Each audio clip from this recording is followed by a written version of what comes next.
Hello बच्चों, welcome to Phoenix EDU। आज हम लोग नीट PABT के सॉल्यूशंस डिस्कस करने वाले हैं। So let's begin the show. So हमारा क्वेश्चन नंबर 1 है, light appears to travel in straight lines since it is not absorbed और रिफ्लेक्टेड एटमॉस्फेयर। ये कोई रीज़न नहीं हुआ, वेवलेंथ छोटी होती है इसलिए इसको स्ट्रेट लाइन मान सकते हैं आप लोग। Okay, next question. Ratio of two intensities of light 9:1 है, तो I1 बाई I2 9:1 है। बहुत ही इजी क्वेश्चन है। I max by I minimum पूछा है, तो आप लिखोगे root I1 plus root I2 whole square by root I1 minus root I2 whole square.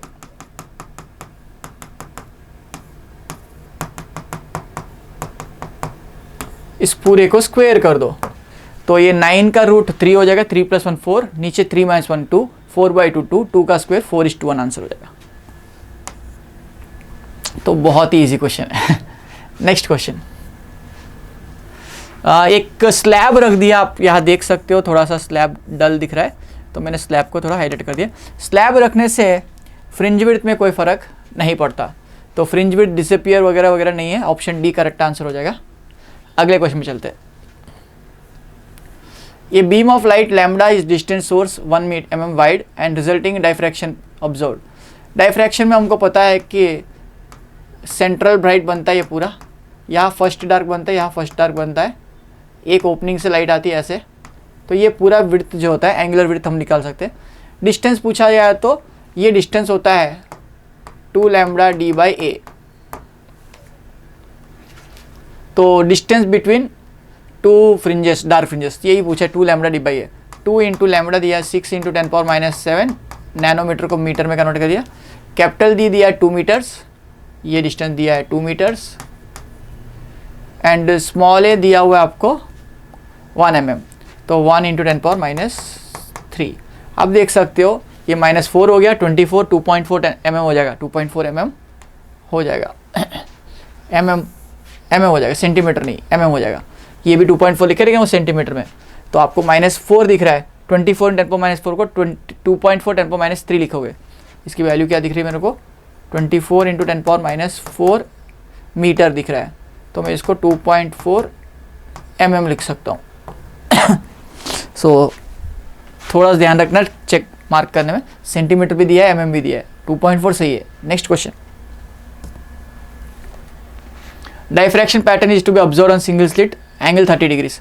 तो सिंगल स्लिट में आपका ये आपका यहाँ से डाइफ्रैक्शन ऑब्जर्व कर रहे हो, तो फर्स्ट डार्क यहाँ पर बन रहा है, ये 30 डिग्रीज बन रहा है, तो आपको पता है ये angle theta sine theta equal to हम लिख सकते हैं λ/a, बिकॉज ये आपको डिस्टेंस जो होगा λd/a होता है, λd/a होता है। ये डिस्टेंस कितना होता है, ऐसे ही ये फर्स्ट डार्क बन रहा है। The first secondary maxima, secondary maxima का मतलब हुआ फर्स्ट मैक्सिमा जो आता है वो 3 λ/2 पे आता है, तो वो मैक्सिमा यहाँ पर आ गया, मान लेते हैं यहाँ पर कहीं पर, तो यहाँ पर फर्स्ट मैक्सिमा जो आ रहा है वो आता है यहाँ से कितनी दूरी पे आता है, 3 λ/2 d/a पे आता है। तो ये एंगल आपको बताना है, ये एंगल आपको बताना है θ2, ये θ1 था, तो θ1 साइन 30 डिग्री है, θ1 30 डिग्री है, तो साइन 30 को मैं लिख सकता हूँ λ/a, तो साइन θ2 को क्या लिख सकता हूँ, λ/a × 3/2, ये 3/2 एक्स्ट्रा आ रहा है, तो λ/a की वैल्यू तो 1/2 है यहाँ से, तो मैं इसको साइन θ2 को लिख सकता हूँ 3/4, तो θ2 साइन इनवर्स 3/4 हो जाएगा। साइन इनवर्स 3/4 मेरा ऑप्शन नंबर सी से मैच हो रहा है। तो थोड़ा सा इजी क्वेश्चन तो नहीं है, बट टफ क्वेश्चन भी नहीं है, आपको अगर ढंग से पढ़ा हो तो ये आपको डेफिनेटली आना चाहिए। नेक्स्ट क्वेश्चन चलते हैं। Mixture of light continue wavelength 590 and unknown wavelength. YDSC पे क्या हो रहा है, ओवरलैप हो रहा है एक जगह पे जहाँ पर दोनों के मैक्सिमस ओवरलैप हो रहा है। इसने आपने पढ़ा होगा m टाइम्स λ1 = n टाइम्स λ2, तो एक का फोर्थ और दूसरे का थर्ड, पहले का थर्ड नॉन का थर्ड है, नॉन मतलब ये वाला 3 × 590 मस्ट इक्वल 4 × λ अननोन, 4 × λ अननोन, तो लैम्बडा निकाल लो, आंसर इसका 75% इंटू 0.75 और 7.5 इंटू 60 के आसपास है ना। तो आप कर लो 7.5 75 इंटू 6 450 के आसपास आंसर आ जाएगा 442। जो नियरेस्ट आंसर मार्क करके आना है आपको, कोई कन्फ्यूजन नहीं होना चाहिए, ईजी क्वेश्चन है। नेक्स्ट क्वेश्चन, तो आपको पूछा गया है इंड्यूस्ड ईएमएफ, ऐसे कहानी दी हुई है, ये ऐसे मूव कर रहा है वी से, तो हमको पता है इंड्यूस्ड ईएमएफ का formula V cross B dot L होता है। तो V और B already perpendicular, cross product में साइन 90 1 हो जाएगा, और L वेक्टर ये वाला है, ये L वेक्टर ये वाला है, ये L वेक्टर है, तो ये इनके साथ एंगल 90 डिग्री बन रहा है, V क्रॉस B इसी डैश में आ रहा है, तो सॉरी 0 डिग्री बनेगा तो 1 हो जाएगा, तो ये पूरा वैल्यू VBL हो जाएगा, VBL। तो ऑप्शन डी से मैच हो रहा है, very easy question. Next question, step up transformer turns 1:2 Leclanche cell. Leclanche cell का मतलब होता है डीसी। डीसी पे आपका स्टेप अप ट्रांसफॉर्मर्स काम नहीं करते, वो ओनली एसी पे सर्किट्स पे काम करते हैं। तो फ्लक्चुएटिंग नहीं है तो काम नहीं करेगा, बिकॉज फ्लक्चुएटिंग नहीं है तो फ्लक्स चेंज नहीं होगा, तो म्यूचुअल इंडक्टेंस कहाँ सी बात होती है ना। तो ये आंसर 0 हो जाएगा इसका, बिकॉज डीसी पे ये काम करता ही नहीं है। नेक्स्ट, यहाँ से जब करंट आ रहा है तो करंट के कारण वेलोसिटी है, तो V cross B dot L। तो इंड्यूस्ड ईएमएफ का पैटर्न कैसा है, इसके कारण ये करंट मूव कर रहा है, तो करंट मूव कर रहा है तो इसके मतलब इसका मैग्नेटिक फील्ड होगा QV cross B type.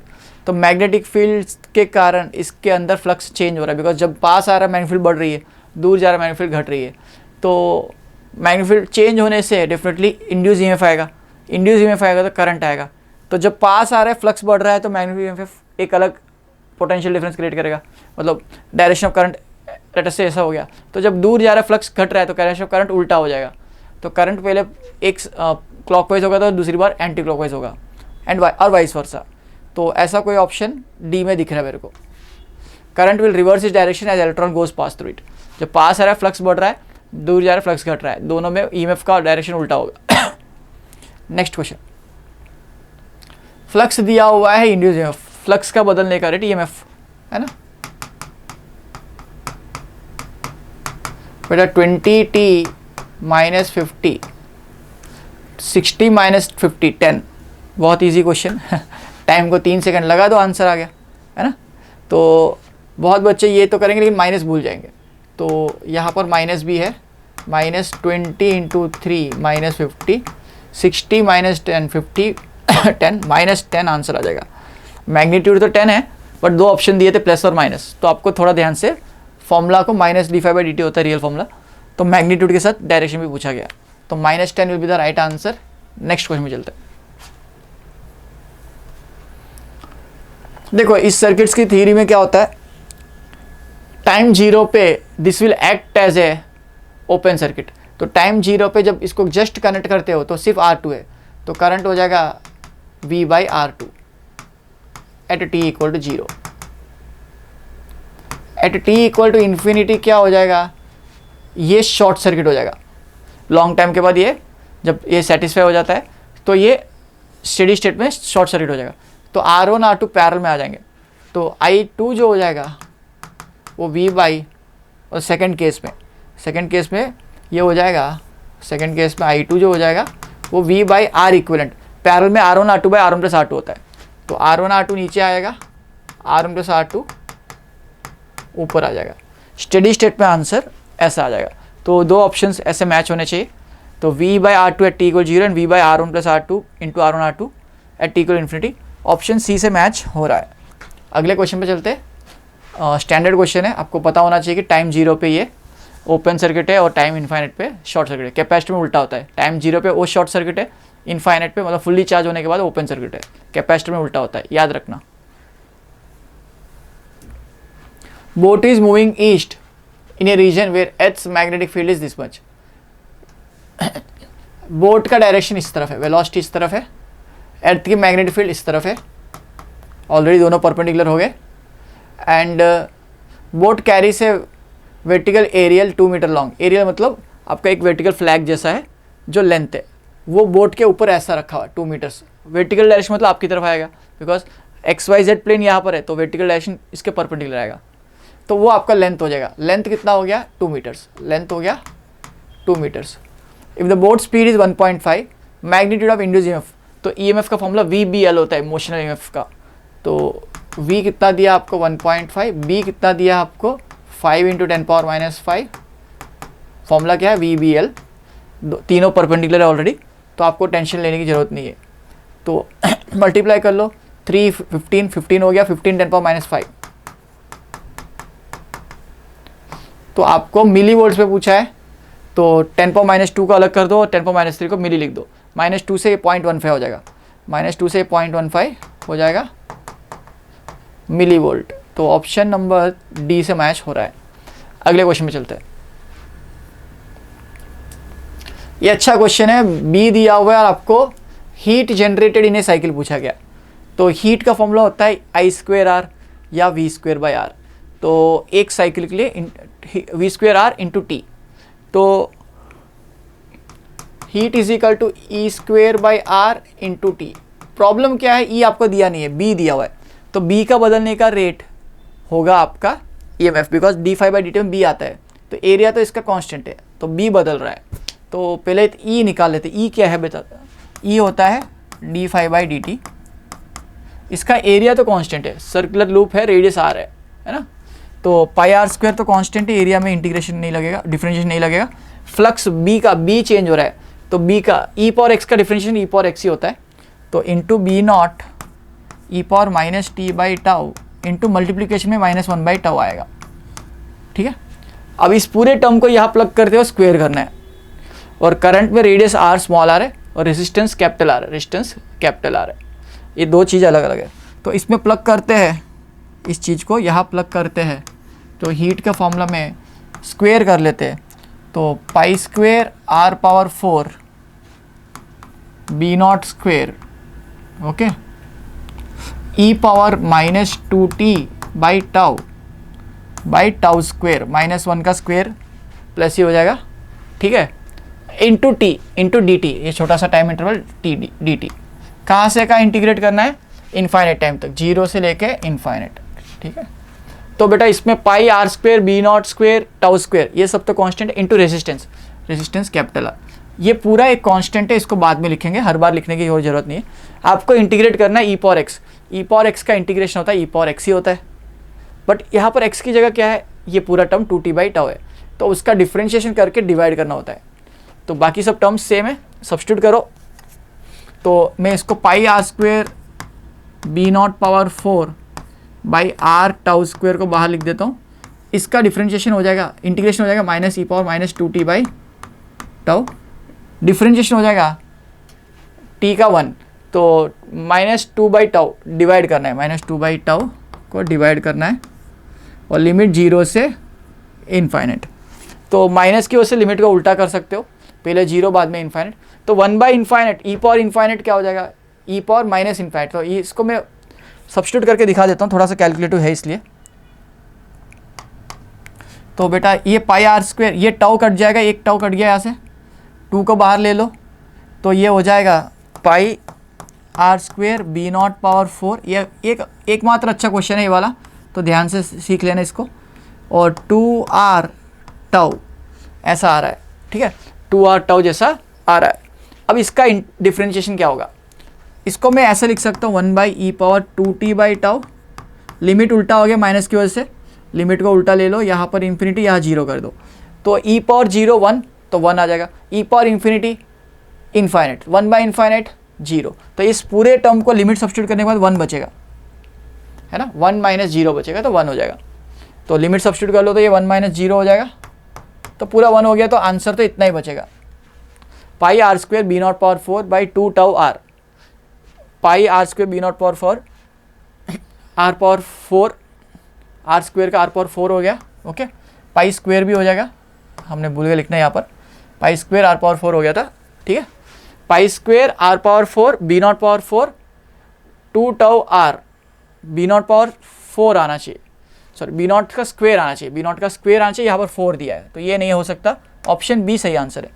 Okay, तो वरना आप ए और बी को देखो बहुत क्लोज है, बट यहाँ पर B0 का स्क्वायर है, B0 का स्क्वायर है। मैं 4 क्यों लिख रहा हूँ यहाँ पर, स्क्वेयर है ना, देखो स्क्वेयर है, बी नॉट का स्क्वेयर है, आर के पावर 4 था। ओके, तो option B is the correct answer. Next question में चलते हैं। Again standard question, V B L, V दिया हुआ है, बी दिया हुआ है, एल ढूंढ लो कहाँ पर दिया है।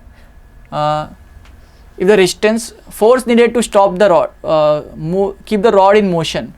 अच्छा, तो V cross B dot L, E M F कितना आ जाएगा, वी बी एल, वी कितना है 4, बी कितना है 0.15 और 1 मीटर लॉन्ग, यस लेंथ दे दिया 1 मीटर, ये आपका ई एम एफ। तो करंट कितना आ जाएगा, ई बाई आर, ये हो गया 0.6 बाई रेजिस्टेंस कितना है इसका 5, ये करंट आ गया। तो ये जो करंट अब फ्लो कैसे करेगा, इसके V cross B dot L, तो बैटरी यहाँ पर ऐसी बन गई, इस बैटरी के कारण करंट ऐसे फ्लो हो रहा है, इस करंट के कारण, अब ये करंट जब ऐसे फ्लो हो रहा है तो आई एल क्रॉस बी एक फोर्स आएगी, आई एल क्रॉस बी एक फोर्स आएगी, वो किधर आएगी, फोर्स कितनी आएगी, आई एल क्रॉस बी आएगी। तो एल वेक्टर तो यही है, cross B, L cross B, L कितना 1, बी कितना है 0.15 इंटू करंट कितना है 0.6/5 है ना। तो इसको ऐसा समझ पाएगा, तो यहाँ पर फोर्स इस तरफ आ रही है, तो अगर आपकी मैग्नेटिक फोर्स इधर आ रही है तो ऑब्वियसली इस वेलोसिटी की वैल्यू घट जानी चाहिए, बिकॉज रिटार्डेशन हो रहा है। तो आपको पूछा force required to keep the constant speed, मतलब आप एक्सटर्नल फोर्स लगा दो, यहाँ पर एक्सटर्नल फोर्स लगा दो इस मैग्नेटिक फोर्स के बराबर, तो ये कांस्टेंट स्पीड से मूव कर सकता है।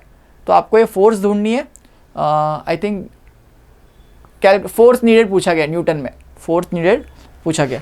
तो पहली बात तो आपका यहाँ तक ये 0.6 को मैं 6/5 1.2 इंटू 10⁻⁻1 लिख सकता हूँ।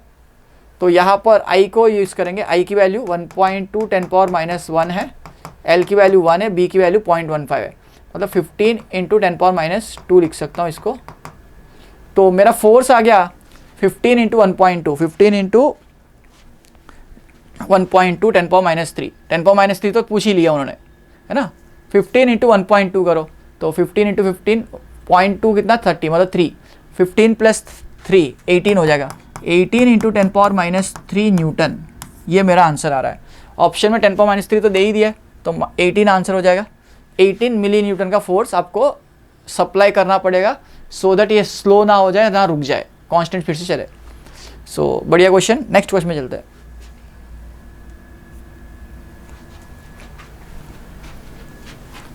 Given below two statements, reason or assertion, bar magnet dropped through a metallic cylinder pipe takes more time to come down as compared to non-magnetic bar magnet। सही तो है ना। पहला रीज़न सही है, बिकॉज बार में मेटल से कॉपर से गुजारे तो वो स्लोली गिरेगा, बिकॉज एक एडी करंट्स फॉर्म हो जाते हैं। तो रीज़न भी वही दिया है कि देख लेते, eddy currents are produce the metallic pipe oppose the magnetic bar, ये भी ट्रू दिया है। तो रीज़न भी सही है, असर्शन भी सही है, ऑप्शन मेरा सी से मैच हो रहा है। नेक्स्ट क्वेश्चन में चलते हैं। Coil has inductance 2H, resistance 4 ohm, 10 volt की बैटरी है, energy stored in the magnetic field after the current has built up to equilibrium. तो करंट कितना हो जाएगा इक्विलिब्रियम स्टेट में, current volt 2H inductor will act as short circuit, पहले एक question discuss किया था। तो करंट की वैल्यू हो जाएगी 10/4, रेजिस्टेंस कितना है 4 है, तो 2.5 एम्पियर्स करंट है।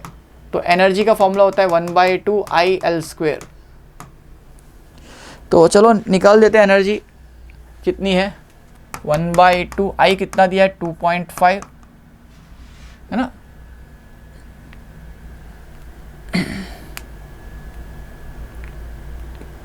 Li² formula. तो L की वैल्यू हेनरी में 2 हेनरी दी हुई है, और I कितना है 2.5 का स्क्वायर, 2 कट गया यहाँ से, 2.5 का स्क्वायर 6.25 आ जाएगा। तो 6.25 ऑप्शन में नहीं, बट इस 10⁻2 लिखने बोल रहा है, तो इसको 625 10⁻2 लिख सकते हो आप। तो ऑप्शन ए से मैच हो रहा है। अगले क्वेश्चन में चलते हैं। AC circuit, the current is given by I equal to this much and this much, voltage इस तरह दी है, देन पावर कंजम्पशन। तो करंट का जो वैल्यू है फेज में π/2 आ रहा है, इसमें फेज में 0 आ रहा है, तो दोनों के बीच में फेज डिफरेंस कितना है 90 डिग्रीज। पावर का फॉर्मूला होता है VI cos φ। जब cos 90 डिग्रीज हो रहा है तो आंसर तो 0 हो जाएगा, कोई पावर कंजम्पशन नहीं होगा या कोई एनर्जी लॉस नहीं होगा। तो option D is the correct answer. Next question, LRC circuit दिया हुआ है, तो current leads the voltage, current lead कर रहा है तो करंट आगे होगा और वोल्टेज पीछे है 45 डिग्री से। तो इसका मतलब XL XC में भी रिश्ता ऐसे ही आ जाएगा। तो यहाँ पर ये XC है, ये R है, ये 45 डिग्री से हो गया। ओके, तो आप सोच सकते हो इसमें दोनों की वैल्यू इक्वल हो जाएगी, बिकॉज LRC सर्किट, तो ये XC माइनस XL, XC ज़्यादा है, करंट लीड कर रहा है, इसका मतलब कैपेसिटिव सर्किट है, तो XC is greater than XL।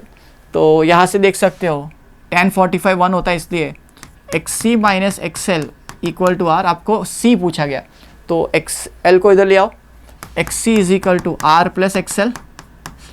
XC होता है 1 by omega C, C is equal to क्या लिख सकते हो आप, 1 by omega into R plus XL। ऐसा आंसर दिया है क्या? देखो ओमेगा को एक्सपेंड करके 2πf लिख सकते हो, XL को ओमेगा L 2πfL लिख सकते हो। तो ऐसा ऑप्शन मेरा ए से मैच हो रहा है। नेक्स्ट क्वेश्चन पे चलते हैं, इजी क्वेश्चन है ये वाला। LRC circuit, the voltage across R is 100 and R equal to 1 kilo ohm, C equal this, but resonant frequency is 200, the at resonance the voltage across L is. तो बेटा voltage across L कितना है निकालना है। तो इसका जो voltage होगा वो आपको पता होना चाहिए कि XL और I into XL equal to I into XC होता है। तो आपको जो C दे दिया है तो आप I इंटू XC निकाल लो, वही वोल्टेज इंडक्टर के अक्रॉस भी होगा। करंट आपको निकाल सकते हो, बिकॉज ये एक रेजोनेंट सर्किट है, तो इसमें V बाई R ही करंट हो जाएगा, because XL equal to XC होता है, तो Z की वैल्यू R हो जाती है। तो करंट की वैल्यू कितनी हो जाएगी, वोल्टेज कितना दिया है 100, रेजिस्टेंस है 1000, तो 0.1 एम्पियर करंट है। तो करंट तो चाहिए आपको, बिकॉज I XC निकालना है। तो वोल्टेज अक्रॉस इंडक्टर क्या हो जाएगा, I 0.1, XC कितना है 1/2πf इंटू C।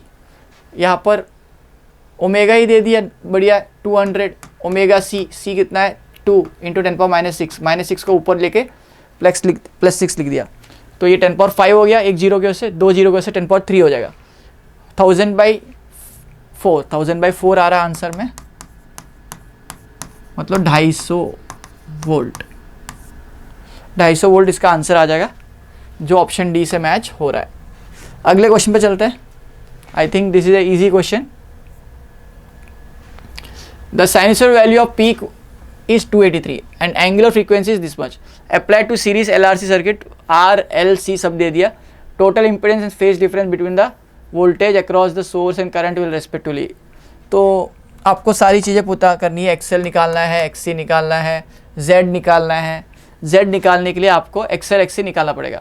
तो sinusoidal voltage off peak value, तो पहली बात तो V नहीं दिया, V0 दिया हुआ है, V0 दिया हुआ है। ओके, तो XL निकाल लो पहले, ओमेगा दिया हुआ आपको 320, ओके 320 इंटू L कितना दिया हुआ आपको 25 मिली हेनरी, तो बाई 1000 हो जाएगा, या इसको 1000 से डिवाइड करो तो ये 0.32 इंटू 25 हो जाएगा। ओके, तो आप इसको 4 से मल्टीप्लाई डिवाइड कर दो तो 100 हो जाएगा, 100 से 32 हो जाएगा, 32/4 8 आ जाएगा।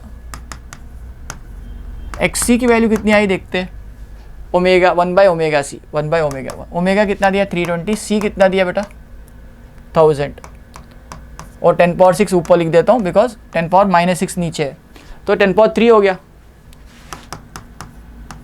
1000/320 आ गया, 0 0 हो गया, 4 से डिवाइड कर लो, 4 में 8 टाइम्स जाता है, 4 में 25/8 आ गया आपको, है ना। XC की वैल्यू 25/8 आ गई, ठीक है। R की वैल्यू कितनी दी है 5 ओम, R की वैल्यू कितनी दी है 5 ओम्स। XC माइनस XL निकाल के रखो, वो काम में है, 64 - 25 जैसा आ जाएगा।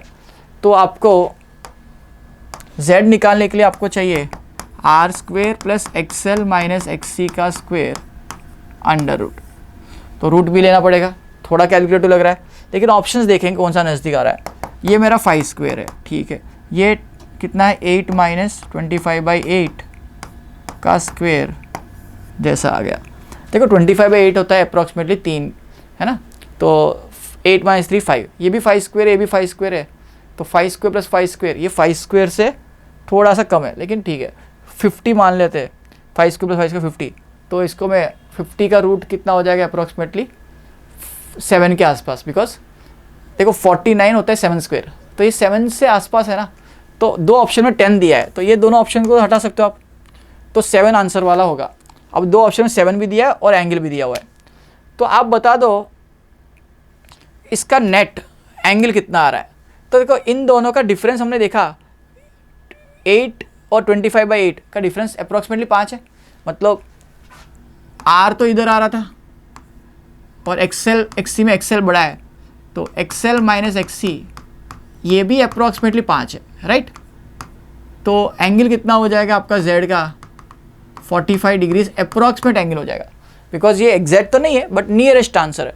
5/3 तो नहीं है, 5/3 तो डेफिनेटली नहीं है, 1 से तो ज़्यादा नहीं है, मतलब ये रेशियो बहुत ज़्यादा, ये इससे कम तो है ना, ये थोड़ा सा नियरेस्ट है।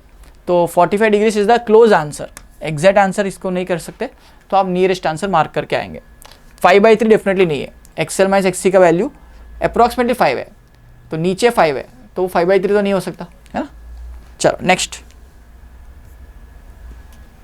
VL VC VCR in the ratio, तो मैं सबको VL को 1 मान लेता हूँ, V मान लेता हूँ, तो V:2V:3V टाइप है, मतलब ये VL है, VR ये VC है, VR है।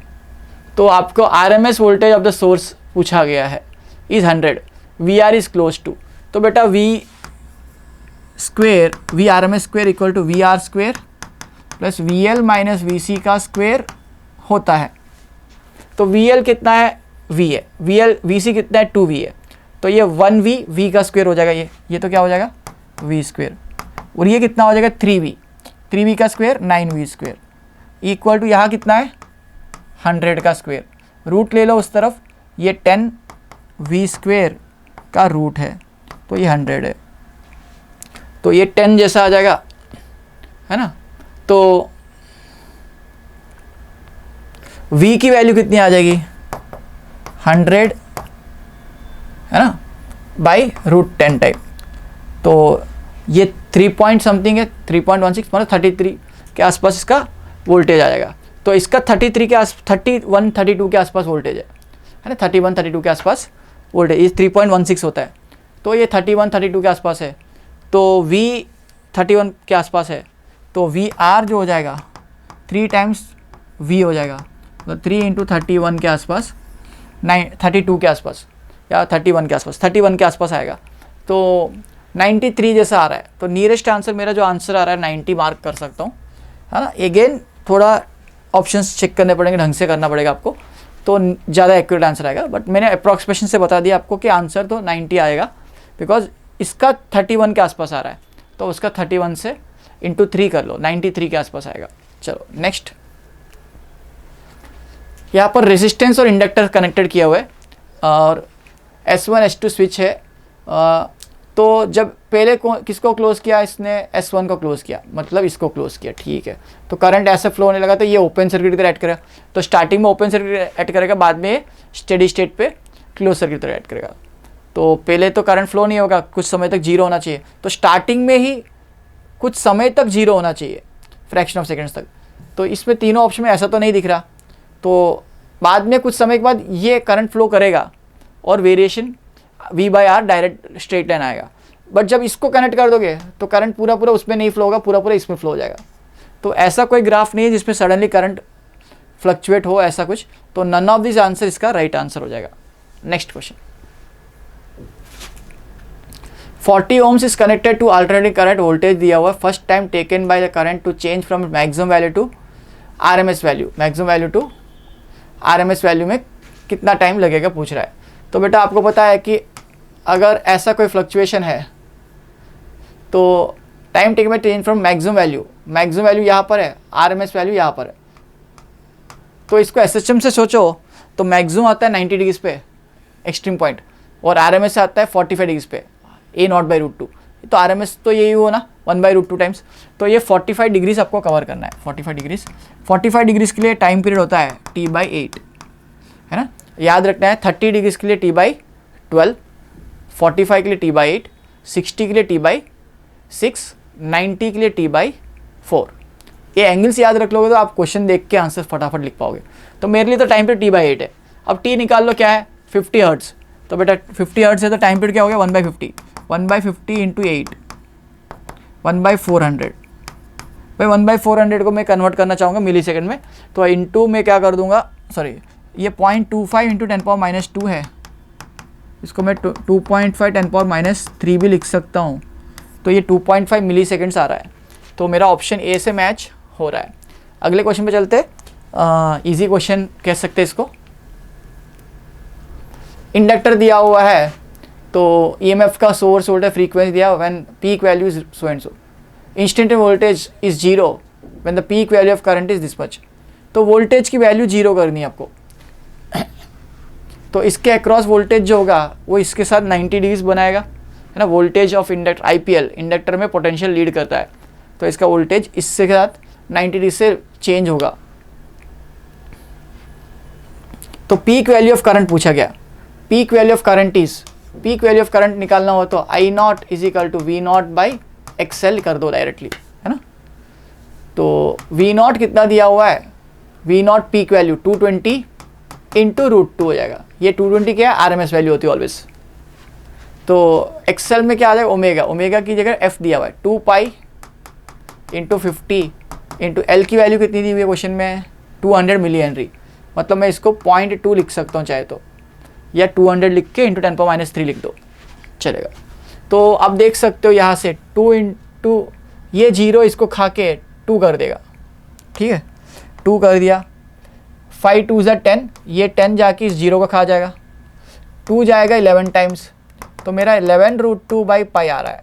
बट इन्होंने बोला है कि पाई तो रखो बट 11 को अंदर ले जाओ, तो अंदर लेके जाओ तो 121 हो जाएगा, 121 इंटू 2 242/π हो जाएगा। तो मेरा आंसर ऑप्शन बी से मैच हो जाएगा। अगले क्वेश्चन पे चलते हैं। थियोरेटिकल क्वेश्चन है, एसी जनरेटर वगैरह वगैरह दिया हुआ है। तो बेटा एसी जनरेटर किससे काम करता है, फैराडेस लॉ पे, इलेक्ट्रोमैग्नेटिक इंडक्शन पे काम करता है, तो इसका 2 हो जाना चाहिए। ट्रांसफॉर्मर्स म्यूचुअल इंडक्टेंस पे काम करता है, तो ऑप्शन 4 हो जाना चाहिए इसका, okay.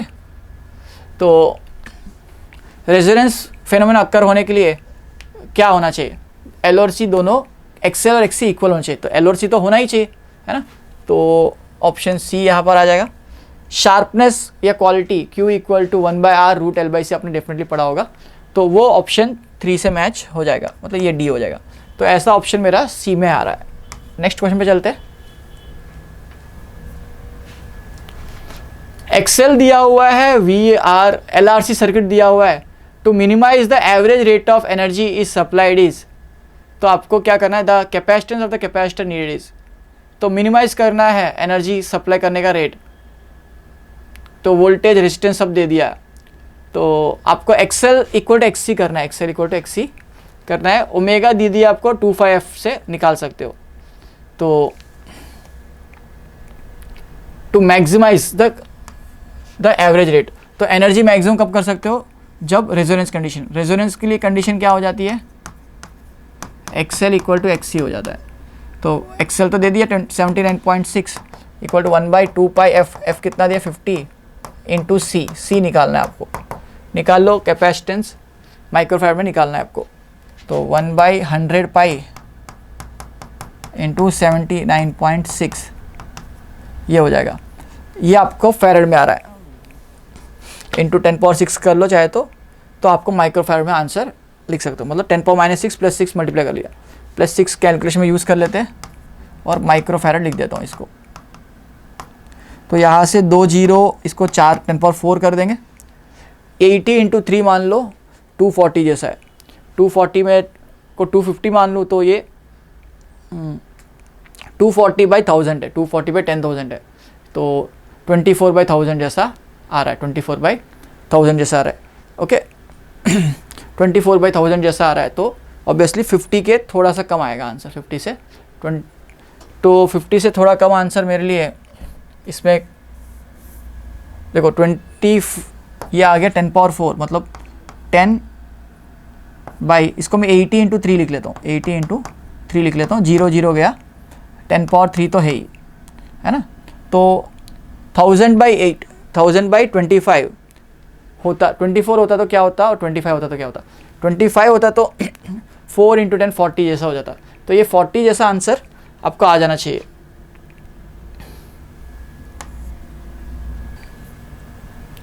Electromagnetic wave of frequency 3 MHz passes through from vacuum into a dielectric medium with permittivity 4। तो फ्रीक्वेंसी दिया हो passes through E equal to, तो आपका एप्सिलॉन एन की वैल्यू होती है √ε0 epsilon r mu naught mu r type या epsilon r mu r type. Okay, तो यहाँ पर म्यू आर की वैल्यू तो 1 है, नॉन मैग्नेटिक मीडियम है ना। तो एप्सिलॉन आर की वैल्यू कितनी है 4 है, तो ये √4 हो जाएगा 2। ये होता है lambda vacuum by lambda medium. तो लैम्बडा मीडियम जो हो जाएगा लैम्बडा वैक्यूम बाई 2 हो जाएगा। तो वेवलेंथ आधा हो जाएगा और फ्रीक्वेंसी मीडियम चेंज होने से कभी चेंज नहीं होती। एन की वैल्यू c/v भी होती है। c की जगह मैं लैम्बडा इंटू फ्रीक्वेंसी और लैम्बडा मीडियम इंटू फ्रीक्वेंसी नीचे लिखूंगा। तो इस तरह का फॉर्मेट भी आपने स्नेल्स लॉ में पढ़ा हुआ है। तो यहाँ से मेरा वेवलेंथ आधा हो जाएगा, फ्रीक्वेंसी अनचेंज रहेगी, ऑप्शन मेरा सी से मैच हो जाएगा। नेक्स्ट क्वेश्चन, हाँ, light coming from RMS value 720 है, तो पीक वैल्यू कितनी हो जाएगी इलेक्ट्रिक फील्ड की, E0 = 720 √2। बिकॉज एवरेज डेंसिटी में फॉर्मूला 1/2 ε0 E0 का स्क्वायर होता है। E0 क्या होता था, पीक वैल्यू होता है।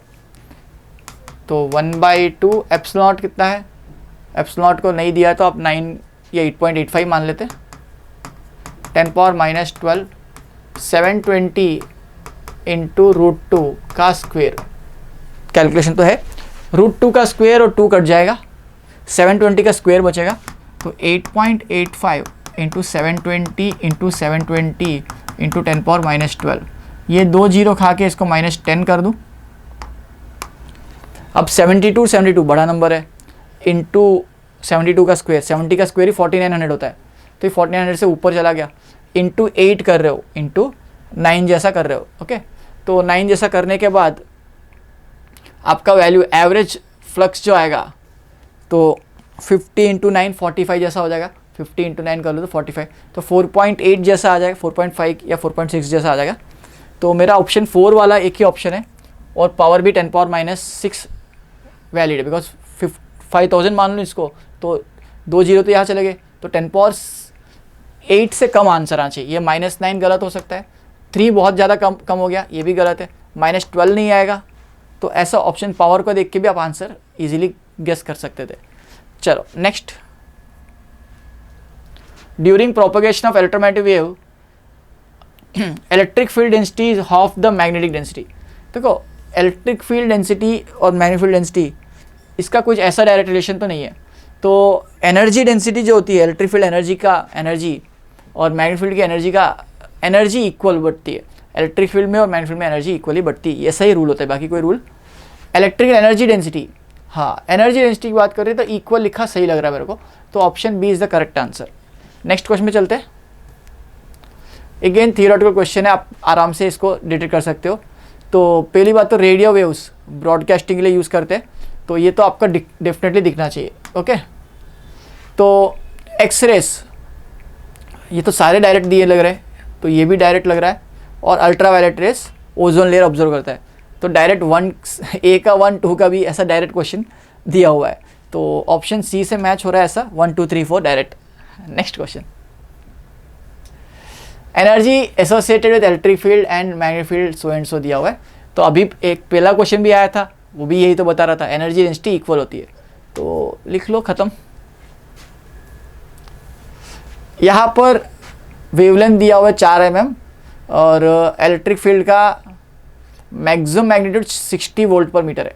Equation of magnetic field is, तो पहली बात तो हाउ डू आई फाइंड, ये E/C करने से आपका B आता है, E/C करने से B आता है, B = E/C। ओके, तो 60/3 × 10⁻⁸, 60/3 × 10⁻8, ऊपर जाके -8 होता है, इसलिए इसको 20 × 10⁻8 2 × 10⁻7 लिखना पड़ेगा। 2 × 10⁻7 मेरे 2 ऑप्शन में दिख रहे हैं, बाकी 2 ऑप्शन तो गलत है। ठीक है, अब देखो प्रोपेगेटिंग इन अलोंग एक्स डायरेक्शन, एक्स में ट्रैवल कर रही है, मतलब ओमेगा और टी का कोफिशिएंट्स ऑपोजिट साइन के होने चाहिए। तो इस ऑप्शन में भी ऑपोजिट साइन के है, इस ऑप्शन में भी ऑपोजिट साइन के है। तो बट आप इसका डिवाइड करके देखना आप, है ना। तो ओमेगा और का डायरेक्शन इलेक्ट्रिक फील्ड का किधर है, वाई में, इलेक्ट्रिक फील्ड का वाई में है। तो मैग्नेटिक फील्ड होना चाहिए जेड में, ये भी के में दिया हो, ये भी के में दिया हो। तो थोड़ा और प्रेजेंस ऑफ माइंड से डिटेल में जाते हैं। ओमेगा बाई के, ओमेगा कौन है, ये वाला, बाई के करने से आपको स्पीड ऑफ लाइट आनी चाहिए। स्पीड ऑफ लाइट के लिए it has a wavelength of 4 mm, electromagnetic wave is propagating along x direction, wavelength 4 mm दिया हुआ है, ओके। और आपका maximum magnitude of voltage is this much, equation of magnetic field is, तो आप इसको यहाँ से speed of light omega by के, यहाँ से आप 10 पावर 3 को अंदर लेके जाओगे, मतलब ये 10 पावर रेशियो में ये तो पूरा कट जाएगा, रेशियो में पूरा कट जाएगा। तो इनका रेशियो के ओमेगा बाई के, ओमेगा 3 × 10 पावर 8 बाई के का कोफिशिएंट यहाँ पर 1 दिख रहा है। तो ये स्पीड ऑफ लाइट मैच हो रहा है, इसमें मैच नहीं होगा। तो यहाँ पर voltmeter E equal to, तो यहाँ से हम लोग इसको ऑप्शन बी से मैच कर सकते हैं, ऑप्शन बी से मैच कर सकते हैं इक्वेशन को, बिकॉज बी का मैग्नीट्यूड के डायरेक्शन में आना चाहिए, के डायरेक्शन में आना चाहिए। तो इस ऑप्शंस को देख के हम लोग बी को मैच कर लेंगे, जो फर्स्ट ऑप्शन मैच हो रहा है, बिकॉज ओमेगा में π/2 भी आना चाहिए, और ओमेगा की वैल्यू आपको निकालने के लिए हिंट दिया हुआ है, फ्रीक्वेंसी निकाल सकते हो स्पीड ऑफ लाइट से। तो फ्रीक्वेंसी मैच करके देखना पड़ेगा, तब इनमें से कौन सा सही है पता चलेगा। ओमेगा दिया हुआ है तो फ्रीक्वेंसी कैसे निकालोगे, lambda is equal to C by F, या लैम्डा दे दिया तो F equal to C by lambda कर लो, तो इससे आपको 2π/λ से मैच कर सकते हो। तो इससे ज़्यादा एक्यूरेट आंसर आपको मिलेगा बी, है ना। बी और डी बहुत क्लोज है, बट आपको लैम्डा को यूज़ करना पड़ेगा 3/4 इंटू 10 पावर माइनस +12 हो जाएगा। तो इस तरह का ऑप्शन दिखना चाहिए, है ना। 3/4 10 पावर -12, फ्रीक्वेंसी की वैल्यू इतनी आ जाएगी।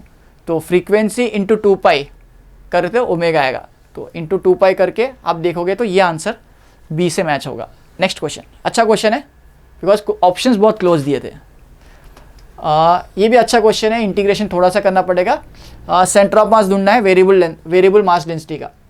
तो ये रॉड है जिसका मास कांस्टेंट नहीं है, तो कोई भी जगह पे जाके आप एलिमेंट लोगे x डिस्टेंस पे dx का, एलिमेंट लो, आप इसको इंटीग्रेट करो। तो सेंटर ऑफ मास का फॉर्मूला होता है x centre of mass equal to integral dmx, okay, integral dmx by integral dm। नीचे टोटल मास आता है, बट इसमें मास भी वेरिएबल है डिस्टेंस के साथ।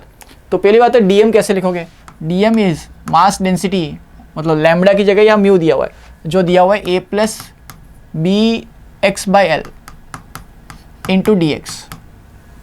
तो इस dm को यहाँ इंटीग्रेट करो 0 से l, तो आपका आंसर आ जाएगा x सेंटर ऑफ मास 0 से l a + bx/l dx into x by a + bx/l into dx integration 0 से l। बस इंटीग्रेट कर दो, 2 स्टेप में आंसर आ जाएगा। a का इंटीग्रेशन al, x का ax है, x का इंटीग्रेशन x²/2, मतलब मैं डायरेक्टली लिमिट 0 सब्स्टिट्यूट करने से तो आएगा कुछ काम का, तो मैं डायरेक्टली l सब्स्टिट्यूट कर रहा हूँ।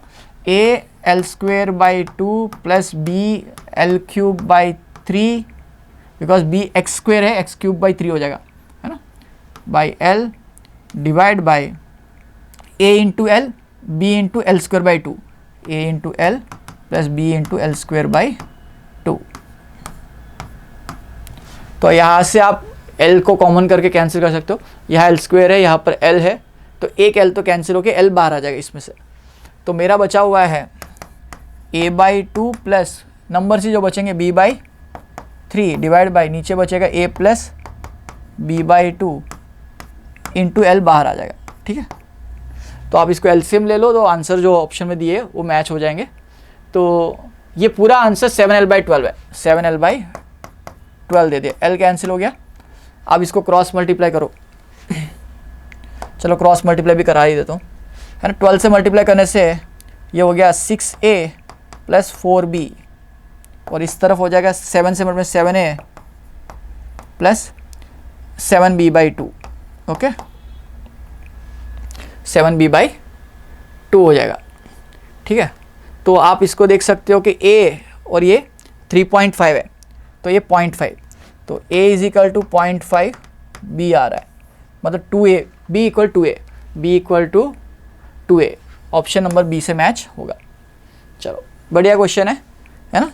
तो नेक्स्ट क्वेश्चन पे चलते हैं। सेंटर ऑफ मास ढूंढना है, इस पोर्शन को रिमूव कर दिया ऐसा बोल रहा है, इस पोर्शन को हटा देते हैं।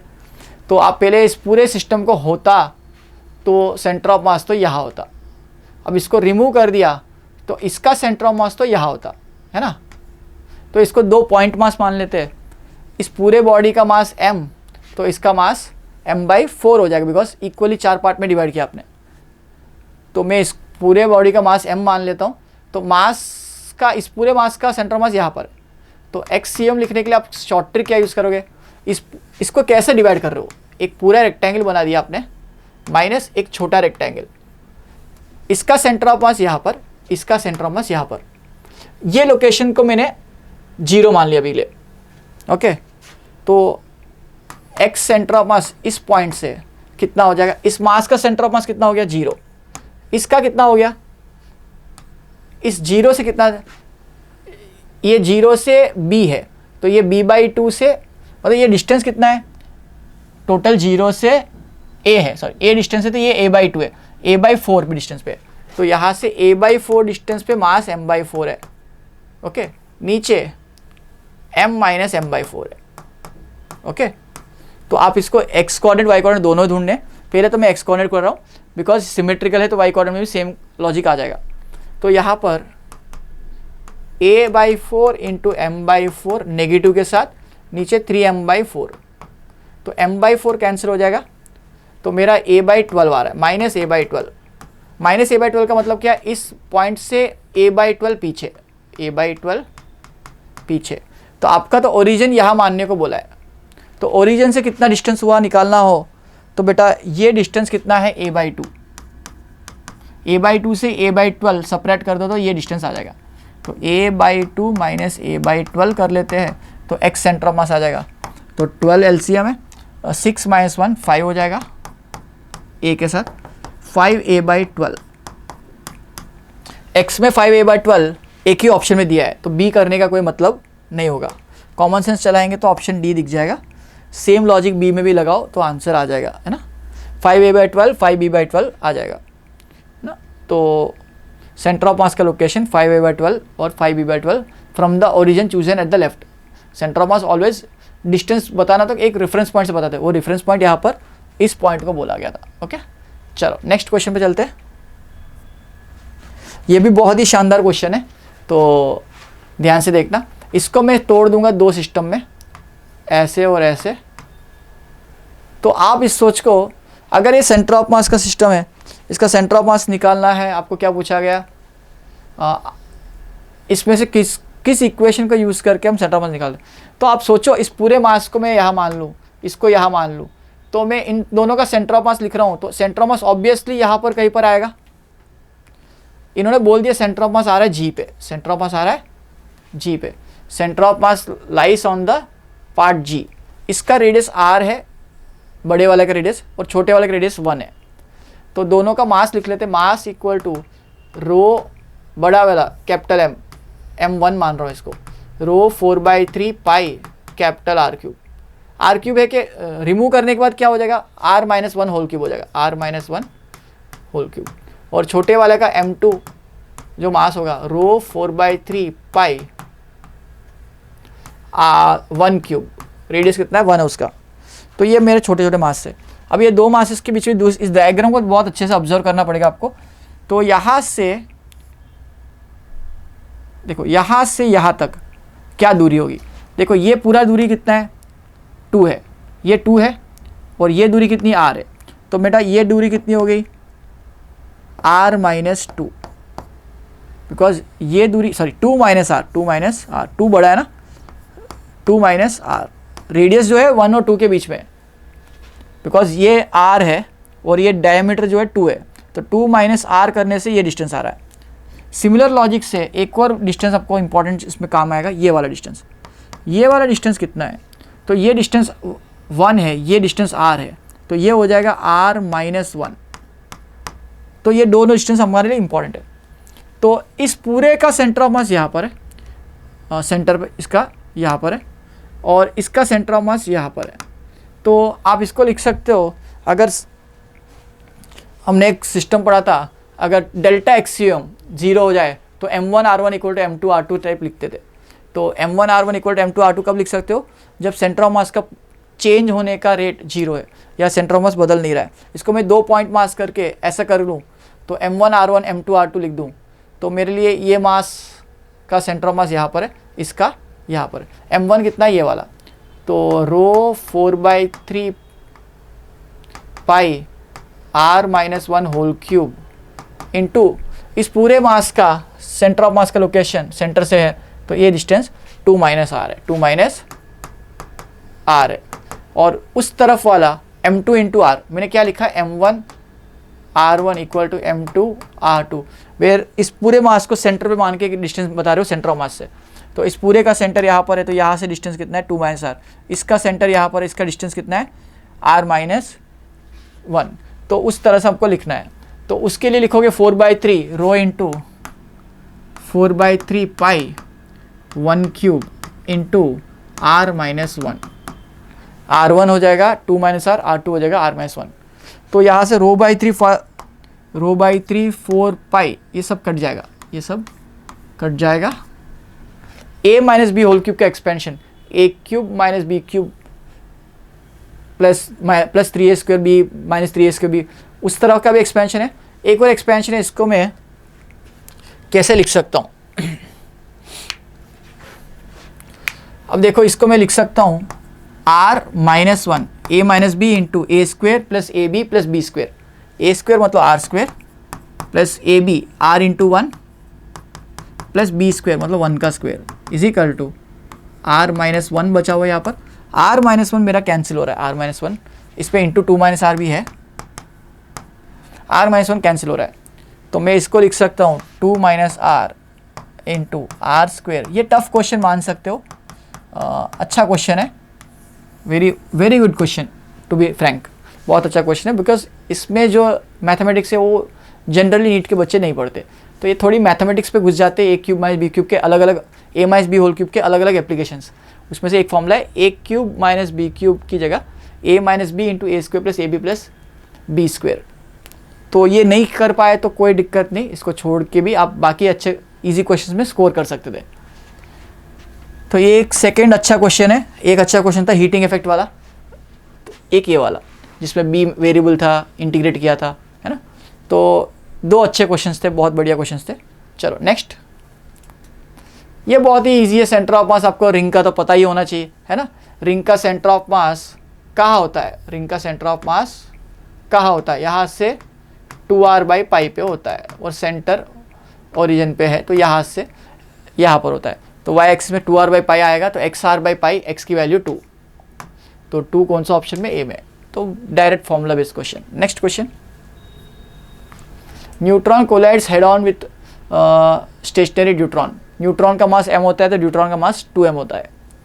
तो इलास्टिक कोलिजन बोला गया, E की वैल्यू 1 है। Fractional loss in energy of neutron, तो अब इलास्टिक कोलिजन में एनर्जी लॉस तो होता नहीं है, बट एनर्जी लॉस सिस्टम का नहीं होता, बट न्यूट्रॉन तो ऑब्वियसली कुछ एनर्जी न्यूट्रॉन को दे चुका है, तो इसका तो एनर्जी लॉस हुआ है, उसकी एनर्जी लॉस पूछा गया। तो m इंटू यू मान लेता हूँ इसकी स्पीड, इक्वल टू टकराने के बाद m v1 plus 2m v2। दूसरा E इक्वल टू 1 का, ये क्या लिखा मैंने, P initial equal to P final लिखा, m कैंसिल हो जाएगा, u equal to v1 plus 2v2, where v2 is the velocity of the neutron, v1 is the velocity of the neutron. हमको v1 में इंटरेस्ट है ना। Second E equal to 1 है, तो v2 minus v1 by u minus 0। तो यहाँ से आप देख सकते हो v2 minus v1 equal to u है, इक्वेशन 2, ये इक्वेशन 1। दोनों में आप देख सकते हो V1 माइनस प्लस V1 है, कैंसिल कर दो तो 3V1 सो 3V2 ऐड करने से इक्वल टू 2U, तो V2 की वैल्यू 2U/3। हमको बट V2 से काम नहीं है, न्यूट्रॉन से काम नहीं है। न्यूट्रॉन का क्या वेलोसिटी है फाइनल, तो इसको यहाँ प्लग कर दो, तो इसमें प्लग कर दो, इसमें तो V1 कितना आ जाएगा U माइनस 2 टाइम्स V2, तो 2 × 4, 4/3 माइनस 1 माइनस 4/3 माइनस 1/3, तो माइनस U/3। तो न्यूट्रॉन आया, टकराया, टकराने के बाद उसकी वेलोसिटी उल्टी हो गई, बिकॉज वो हेवियर मास से टकरा के ये यूटर्न लेके 1/3 स्पीड से पीछे जा रहा है। तो एनर्जी लॉस पूछा गया, तो delta E by energy initial लिखना होता है। तो डेल्टा E मतलब energy initial minus energy final, magnitude देख रहे हो इसलिए एनर्जी इनिशियल, तो ये 1 minus 1 by energy final by energy initial. 1 minus final कितना है 1/2 m U फाइनल का स्क्वायर, 1/2 m U/3 का स्क्वायर, माइनस स्क्वायर में तो हट ही जाएगा, 1/2 m U स्क्वायर। तो आप देख सकते हो 1/2 m कट जाएगा, U स्क्वायर भी कट जाएगा, 1/9 बचेगा। तो ये वाला 1 माइनस 1/9 आ रहा है, इसका मतलब 8/9 आ रहा है। अच्छा क्वेश्चन है, ऑलमोस्ट 90% एनर्जी लॉस हो रहा है, इसका मतलब उसका 90% एनर्जी लॉस हो रहा है। Fraction of energy lost is 8/9, क्योंकि मेजॉरिटी एनर्जी वो न्यूट्रॉन को दे चुका है, इसलिए न्यूट्रॉन 2U/3 से भाग रहा है, 67% स्पीड से भाग रहा है। तो इसका आंसर है 8/9। This is also good question, थोड़ा कैलकुलेटिव है इसलिए। नेक्स्ट क्वेश्चन,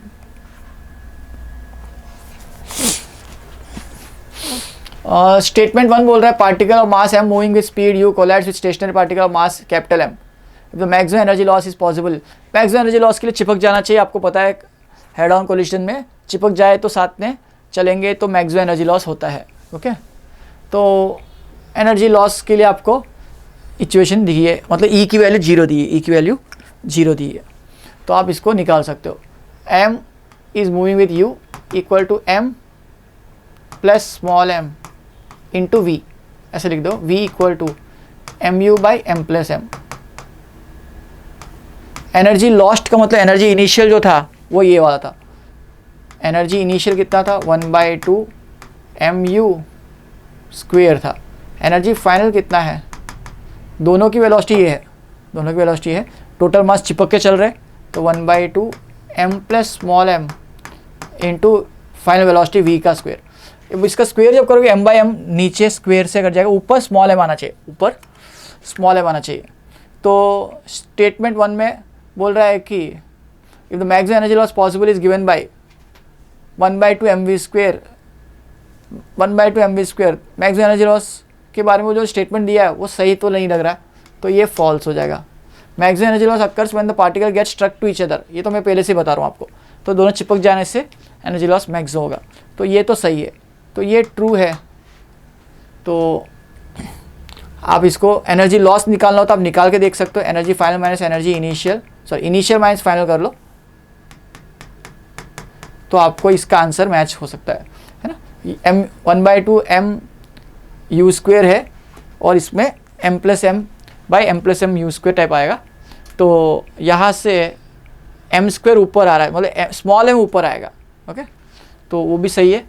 तो इन्होंने नीचे m प्लस m लिखा है और 1/2 mv स्क्वेयर लिखा है, तो वो आंसर से मैच नहीं होगा, आप ट्राई करना। तो इसका आंसर मेरा C है, statement 1 is false, statement 2 is true. Next question पे चलते हैं। An object is dropped from height h from the ground. Every time it hits the ground, it loses 54 energy. तो टोटल एनर्जी, तो ये बहुत ही अच्छा क्वेश्चन है, काइनेमेटिक्स में या सेंटर ऑफ मास में पढ़े होंगे। ऊपर से गिर रहा है तो एनर्जी लॉस 50% हो रहा है, उसके बाद वापस ऊपर जाएगा तो कम हाइट पे जाएगा बिकॉज वेलोसिटी कम हो गई, काइनेटिक एनर्जी आधी हो गई, तो ऑब्वियसली वेलोसिटी भी 1/√2 टाइम्स हो जाएगी। तो वेलोसिटी 1/√2 टाइम्स होने का मतलब क्या हुआ है, अगर v से यहाँ u से टकराता है तो ये EU से ऊपर जाता है, तो इसमें ऐसे बहुत बार टकराते जाएगा। तो इसका आप डायरेक्ट फॉर्मूला भी याद रख सकते हो, total height is equal to height into 1 plus e by 1 minus e, 1 plus e square by 1 minus e square type आ जाएगा, है ना। तो इस तरह का इक्वेशन आपका बन के आएगा। तो आप इसको सब्स्टिट्यूट करो तो ई की वैल्यू कितनी है, √2 टाइप हो जाएगी। तो 1/2 हो जाएगा ये 3/2 और नीचे हो जाएगा 1/2। 3 स्क्वेयर तो ये 3/2 हो गया और नीचे 1/2 हो गया। तो मेरा आंसर h इंटू ई की वैल्यू कितनी होगी 50 पर काइनेटिक एनर्जी लॉस कितना है 50%। तो वेलोसिटी कितनी हो गई 1/√2 टाइम्स u के वेलोसिटी u/√2 हो गई। मैं बोल रहा हूँ वेलोसिटी होनी चाहिए ई u। तो ई की वैल्यू कितनी हो गई आपकी 1/√2। तो इसमें सब्स्टिट्यूट करो 1 + 1/√2 का स्क्वेयर बाई 1 - 1/√2 का स्क्वेयर। तो बेटा ये हो जाएगा 1/2 + 1 3/2 h into 3/2 divide by 1 - 1/2 1/2 2 cut गया। तो मेरा आंसर 3h आ रहा है। बाकी इसका रियल तरीका टोटल हाइट निकालने के लिए आपको ई निकालने के बाद एक एक स्टेप का हाइट लिख के आपको बाइनोमियल अप्रॉक्सीमेशन लगाना पड़ेगा। तो ये फॉर्मूला डिराइव होगा टोटल डिस्प्लेसमेंट। एक और क्वेश्चन आता है टोटल टाइम और उन दोनों का रेशियो आता है टोटल एवरेज वेलोसिटी। ये 3 डिफरेंट क्वेश्चंस इससे बनते हैं इस टॉपिक से। तो बहुत ही अच्छे क्वेश्चंस होते हैं बट मैंने आपको डायरेक्ट फॉर्मूला भी के लिए बता दिया। ओके तो ऑप्शन ए से मैच हो जाएगा। नेक्स्ट क्वेश्चन पे चलते हैं। तो ये वही क्वेश्चन हो गया, मास m और 2m है, न्यूट्रॉन और न्यूट्रॉन जैसा। मास m और 2m है तो सेम लॉजिक है। तो 8/9 एनर्जी लॉस आता था, परसेंटेज में कन्वर्ट करो तो इंटू 100 कर लो तो अप्रॉक्सीमेटली 90% लॉस। तो ऑप्शन डी से मार्क करके चले जाओ। सेम क्वेश्चन है, मास m 2m मतलब न्यूट्रॉन और न्यूट्रॉन है ना, मतलब डबल मास है, जैसे वहाँ कहानी थी वैसी कहानी है। नेक्स्ट क्वेश्चन, ये ऑब्जेक्ट ऐसे गिर रहा है, ओके गिर रहा है ठीक है। तो इनिशियली हॉरिजॉन्टल था, वर्टिकल था सॉरी, अभी फाइनली कुछ ऐसा हो गया ठीक है। तो ये एंगल थीटा कर चुका है। इसका सेंटर ऑफ मास यहाँ पर एक्ट करेगा mg।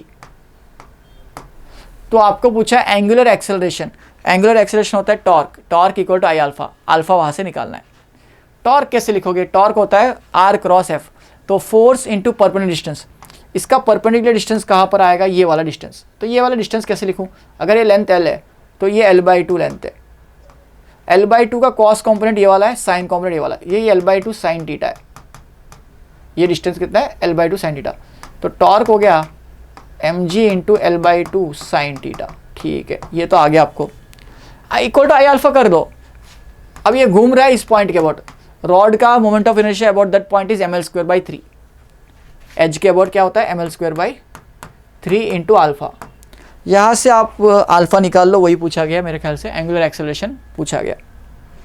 तो चलो m L² में से एक L कट गया, 3 ऊपर आ गया /2, L नीचे आ जाएगा और g ऊपर है साइन थीटा, अल्फा की value 3g/12 sine theta, 3g/12 sine theta. Option मेरा ए से मैच हो जाएगा। अगले क्वेश्चन पे चलते हैं, लास्ट फ्यू क्वेश्चंस बाकी है।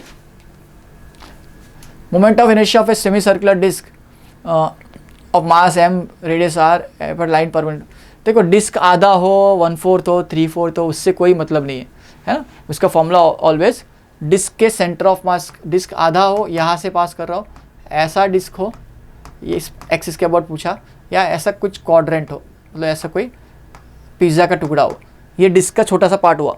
इन सब के लिए आंसर 1/2 mr² ही होता है, 1/2 mr² ही होता है। तो option D direct answer mark करना है आपको। चलो नेक्स्ट क्वेश्चन, ये सॉलिड स्फीयर और हॉलो स्फीयर। आपको पता है सॉलिड स्फीयर का मोमेंट ऑफ इनर्शिया होता है 2/5 mr², हॉलो स्फीयर को b बोला है तो 2/3 mr²। तो आपको पता चल रहा है ना, हॉलो स्फीयर को घुमाना थोड़ा डिफिकल्ट है, बस यही पूछा है किसका मोमेंट ऑफ इनर्शिया ज़्यादा है, हॉलो का ज़्यादा है। Next question, for the given uniform square lamina ABCD whose centre is O। Okay, क्या पूछा गया, IAC IBC ये सब पूछा गया आपको। तो देख लेते क्या क्या है। देखो इस एक्सिस के अबाउट या इस एक्सिस के अबाउट आपको पहले से आता है, कोई भी एक्सिस के अबाउट आपको निकालना हो तो आप क्या लिखोगे ml²/12।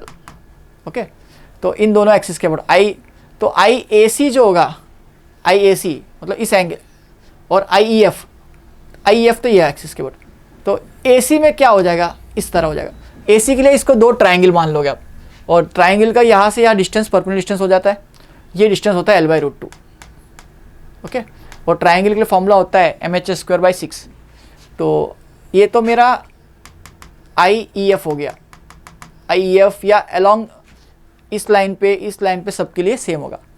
तो EF बहुत सारे क्वेश्चन में दिया हुआ, सारे ऑप्शन में EF तो दिया है, तो IEF की वैल्यू mL²/12 आ गई।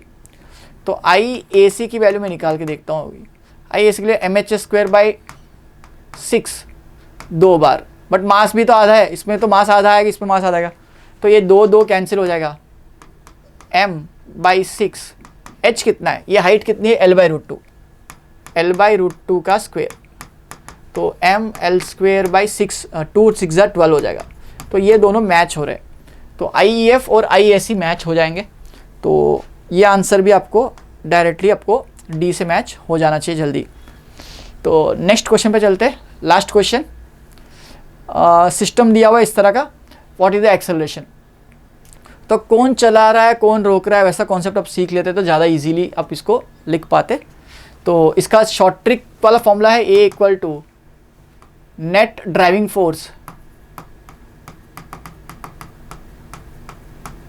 बाई मास, तो प्लस इसका मास कैसे लिखेंगे, I/r²। इसका मास लिखने का तरीका होता है I/r², r is the radius. तो ये आपको क्या बोला गया है, massless wound round around uniform hollow cylinder, hollow cylinder बोला गया। तो इसको क्या मानोगे, हॉलो सिलेंडर मतलब रिंग होता है, रिंग का फॉर्मूला mr² होता है, तो उसको यूज़ कर लेंगे आप। ओके, तो यहाँ से नेट ड्राइविंग फोर्स कौन है, ये चला रहा है mg, ये की ड्राइविंग फोर्स है, कोई अपोजिंग फोर्स फ्रिक्शन वगैरह नहीं है।